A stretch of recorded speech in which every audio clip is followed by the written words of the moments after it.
જય માતાજી મિત્રો, તમારું સ્વાગત છે પ્રાર્થના ચેનલમાં। આજના વિડીયોમાં આપણે જોશું દુર્ગા અષ્ટમીની મહિમા। આજના વિડીયોમાં આપણે જોશું કે દુર્ગા અષ્ટમી શું છે, તેનું મહત્ત્વ શું છે, તેની પૂજા વિધિ શું છે અને દુર્ગા અષ્ટમીની કથા અને તેના માટેના ખાસ ઉપાય અને એ ઉપાય કરવાથી આપણે મળતા ફળ અને તેના લાભો તે બધું આજના વિડીયોમાં જોશું। તો તમે બધા આજના વિડીયોમાં ખાસ જોડાયેલા રહેજો અને આવા અવનવા વિડીયો જોવા માટે અમારી ચેનલને જરૂર સબસ્ક્રાઈબ કરજો અને અમારી માહિતી ગમે તો તમારા ફ્રેન્ડ સર્કલ અને પરિવારજનો સાથે જરૂરથી શેર કરજો અને કમેન્ટમાં જય મા દુર્ગા તમે જરૂરથી લખજો। તો હવે આપણે આપણો વિડીયો શરૂ કરીએ। તો સૌપ્રથમ જાણીએ કે દુર્ગા અષ્ટમી શું છે। દુર્ગા અષ્ટમી એટલે કે નવરાત્રિ દરમિયાન માતા દુર્ગાના 9 સ્વરૂપોની પૂજા કરવામાં આવે છે। 8મા દિવસે દેવીના મહાગૌરી સ્વરૂપની આરાધના કરવામાં આવે છે। આ દિવસને મહાઅષ્ટમી તરીકે ઓળખવામાં આવે છે। તેનું મહત્ત્વ શું છે હવે આપણે તે જાણશું। પુરાણોમાં કહેવાયું છે કે આ દિવસે માતા દુર્ગાની ઉપાસના કરવાથી તમામ દુઃખો અને કષ્ટોનો નાશ થાય છે।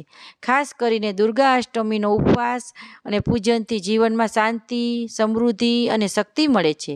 માન્યતા છે કે આ દિવસે પૂજન કરનાર ભક્તના બધા પાપો ધોવાઈ જાય છે। આ વ્રતની આપણે હવે પૂજા વિધિ જાણીએ। તો સૌ પ્રથમ વહેલી સવારે સ્નાન કરી શુદ્ધ વસ્ત્રો પહેરી માતાનું આહવાન કરો। ઘરમાં કલશ સ્થાપિત કરી લાલ રંગના ફૂલ, ચોખા, કુમકુમ અને અક્ષત અર્પણ કરો। માતા મહાગૌરીને દૂધ, દહીં, મધ અને ફળનો ભોગ અર્પણ કરો। સાંજે આરતી અને દુર્ગા ચાલીસા અને દુર્ગા સપ્તશતીનો પાઠ કરવો। સૌથી વિશેષ કન્યા પૂજન એટલે કે કુમારીઓનું પૂજન કરવું। 9 નાના કન્યાઓને ઘરે બોલાવી તેમના પગ ધોઈ પ્રસાદ અને ભોજન કરાવવું અને દક્ષિણા કે વસ્ત્ર અર્પણ કરવા। એવું માનવામાં આવે છે કે કન્યાઓને માતા દુર્ગાનું નિવાસ હોય છે। હવે આપણે દુર્ગા અષ્ટમીની કથા સાંભળીએ। પુરાણોમાં કહેવામાં આવે છે કે એક વખત અસુર મહિષાસુરે દેવતાઓને ત્રાસ આપ્યો ત્યારે દેવતાઓએ દુર્ગા માતાનું આહવાન કર્યું। માતાએ 8મા દિવસે પોતાની અસીમ શક્તિથી મહિષાસુરનો સંહાર કર્યો। તેથી આ દિવસે વિજય અને શક્તિનું પ્રતીક છે।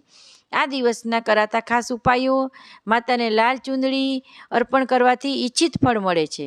અષ્ટમીના દિવસે 9 કન્યાઓને ભોજન કરાવવાથી ઘરમાં દરિદ્રતા દૂર થાય છે અને આ દિવસે દીવા પ્રગટાવી માતાનું સ્મરણ કરવાથી આપણા પાપોનો નાશ થાય છે અને આ ઉપાય કરવાથી આપણે શું ફળ મળશે અને દુર્ગા અષ્ટમીની પૂજા કરવાથી આપણે શું લાભ થશે હવે આપણે તે જાણશું।